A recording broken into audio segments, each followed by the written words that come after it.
बिस्मिल्लाहिर्रहमानिर्रहीम। मदद नाज़रीन, आपको पता है कि मेरा हमेशा फोकस यही होता है कि आसान तिब।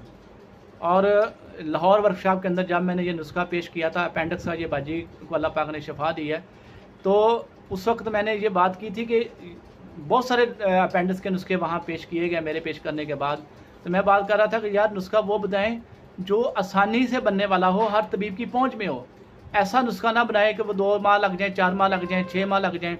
हमारे एक तबीब भाई वो तुम्बे की जड़ का छिलका बता रहे थे कि तुम्बा लाइव मिलना, फिर उसकी जड़, फिर उसका छिलका। तो मैंने बताया था गुल मदार, जो हर तबीब की पहुंच में है, पूरे साल पूरे पाकिस्तान में हर जगह मदार पाया जाता है। तो उसके फूल खुश करके भी रखे जा सकते हो, हर पंसारी से मिल जाते हैं, कोई महंगी आइटम नहीं है। तो और फल दराज, ये 2 ही चीज़ों का मरकब था। तो मैंने ये बताया था कि ये हर तबीब बना के अपने दवाखाने पर रखे।